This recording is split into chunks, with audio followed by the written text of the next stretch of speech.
Dhuna policore në protestën e 24 janarit që nuk kurseu as të miturit dhe gradë dhe gazi lotësielës i skaduar, që u hodh ndaj protestuesve, shkaktoi debate të ashpra në seancën plenare në Kuvend. Deputetët e opozitës kërkuan dorëheqjen e ministres së Brendshme Albana Koçiu për gazin e skaduar me pasoja të rrezikshme për shëndetin e qytetarëve. Në vend të llogaridhënies, Koçiu mori në mbrojtje policinë nga foltorja e Kuvendit, duke theksuar se efektivët kanë vepruar konform ligjit, ndërsa mohoi se gazi i hedhur nga policia në drejtim të qytetarëve ishte jo proporcional.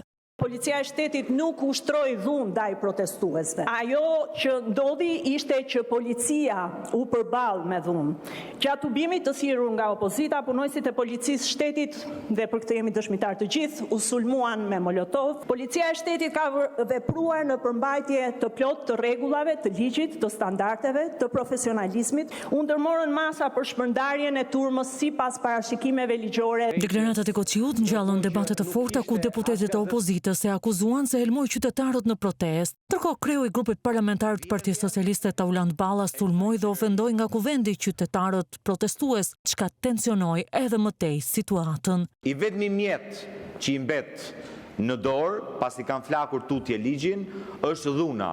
Duhet jeni shumë të shqetësuar kur rrezikoni të helmoni njerëz, kur godisni invalid. Çdo lloj forme dhune kundër institucioneve, si ato breshërit, njërin e kishte qitur aty mbuluar kokën dhe i cili i duke i vetja si Chuck Norris dhe që po qëllonte kryeministrin, një gjë bajate, ishin ca fytyrë mbuluar, lapanjoz, dhe këta lapanjozët duhet përplasen, duhet përballen me drejtësinë.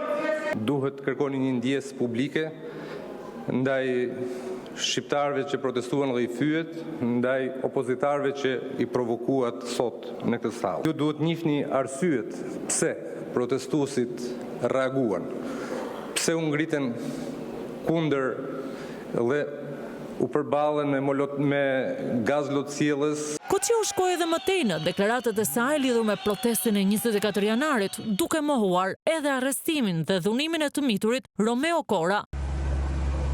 Çfarë solli reagimin e ashpër të ligjvënësve opozitar, të cilët denoncuan kriminalizimin e policisë së shtetit. Shërbimet kanë konstatuar një të mitur duke gjuajtur me gur dhe sende të forta në drejtim të punojësve të policisë së shtetit. Marrë për verifikime ashtu siç e parashikon ligji. Nga verifikimi rezultoi se bëhet fjalë për një shtetas 14 vjeçar, i mituri në asnjë moment nuk është trajtuar në mënyrë të palishme apo çnjerëzore. Të pretendosh që arrestimi i një minoreni me që nga kujdes, këtë vetë jo një nën, po as një njeri i pa shpirt nuk mund ta thotë. Unë e di që ajo nuk e drejton policinë e shtetit. Policia drejtohet nga një kryekriminal si Ilir Proda, si ka mundësi që policia e drejtuar nga ky kryekriminal përdoret për të rrëmbyer biznesmen, jo më të mitur. Çfarë kanë të miturit këta?